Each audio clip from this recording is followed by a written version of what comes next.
we're the sole publisher for L. Ron Hubbard's materials in the Americas, Asia, Australia, and Africa.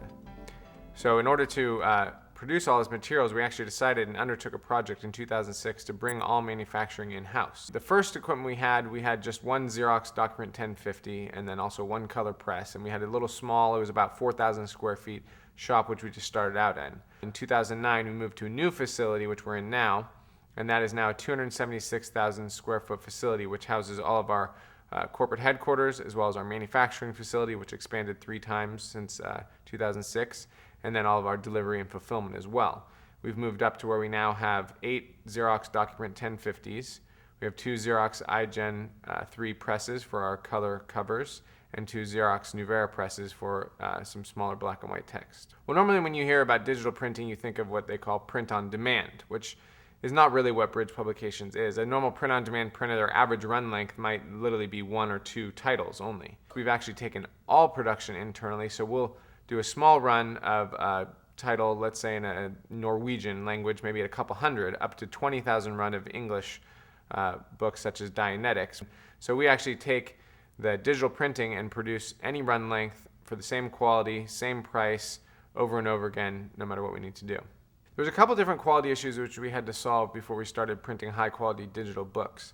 The first was the clarity of the text that we were printing on our DocuPrints. It was okay, but it had many times before been used mainly for transactional printing, and there was some fuzziness, and it was just not up to the standards we wanted.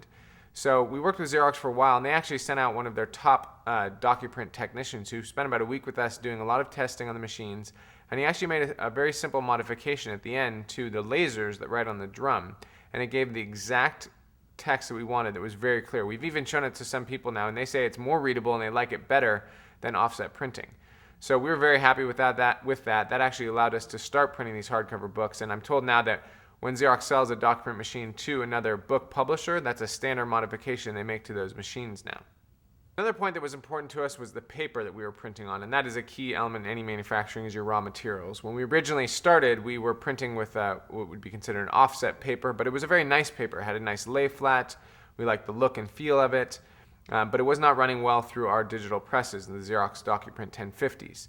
So Xerox actually came out. They have a custom media section, and they analyzed our printing, what we needed for our quality, the exact standards we wanted. We wanted nice, bright, white paper that still had a nice drape and lay flat if you wanted to study the books, but was also of digital qualities. And they came out, they did testing with us, they took that, the results back to their labs and worked with different mills, and they literally went down to the exact paper fiber that was needed, the length of fiber, the type of fiber, where the mill was in the United States and so forth, and worked out the exact paper for us, sent us some sample rolls, we tested it, and we actually increased our printing uptime by 30% with this paper.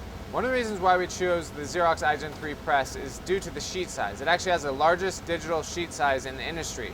You can print up to 22.5 inches long on your paper size. So we needed that for our hardcover books. When you have the flap, you have the front and back cover, and the spine size, that's very important. However, one actual important thing is that when we started printing, we found out that even some of our larger size books, such as in excess of 700 to 750 page count, would not fit on that 22.5 inch sheet.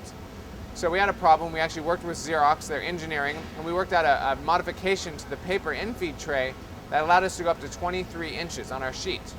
So Xerox had to test that. We tested it for tens of thousands of sheets. It worked totally fine. They then sanctioned it, and now millions of sheets later, we're producing the largest sheet size in the industry, 23 inches on our Xerox iGen press, which allows us to print our most popular titles, such as Dianetics. One of the successful things with the Xerox iGen 3 obviously has good quality printing unto itself, but we have very, very challenging designers who are always pushing the envelope, not to mention we produce L. Ron Hubbard's books in up to 50 languages. Every single one of those languages has to look exactly the same. We have to get an exact color match to high quality color printouts from our designers. So in conjunction with the Xerox iGen 3, we use what's called a software system called the Oris Color Tuner. Now that allows a software system to calibrate the press and translate the files we get from our designers into the capabilities of the Xerox iGen 3. By doing so, we can take what used to be color matches that would take up to over an hour to do, actually literally take us 5 to 10 minutes now, and we get the same color every single time, bright, vibrant colors, an exact match to our designer proofs, no matter what language, no matter what print run. There's a few reasons why we chose digital printing equipment for our manufacturing. One of the foremost reasons is that different run sizes that we needed, which we need to be able to maintain the same cost, the same quality every single time, no matter what language. We originally published L. Ron Hubbard's books in 16 languages in 2007. A year later, we actually ended up publishing 9 of his basic beginning books in 50 languages. So in order to do that, digital printing lent itself to that very well, because we can treat a run of, say, Urdu language the same as a larger run in Spanish or German or Italian, and we can get the same quality every single time, and the unit cost of that book is the same. So it works very well. We also are able to do stock inventory control, where we'll print a certain amount, and we'll put that on the shelf in our delivery area. That will then sell down as we get orders, and when it gets to a very low point, a trigger point, we then reprint that title. Xerox is actually our biggest print partner for sure. Since the beginning, they've worked with us, and as I said in the beginning, we had one Xerox DocuPrint 1050 press. That was sort of the start of everything. Since then, we've grown to 8. We've been happy with it every time. They have worked with us many different times over the years to actually push the envelope of specifically digital book printing. And they actually worked with us, our top engineers, to isolate the exact quality points that we needed, and to even modify and upgrade the machines in order to get good quality text printing that was very readable and was what we wanted. So we'll continue to work with them, and when we look for new equipment and so forth, we always turn to Xerox, and they analyze what we need and have been very good partners with us.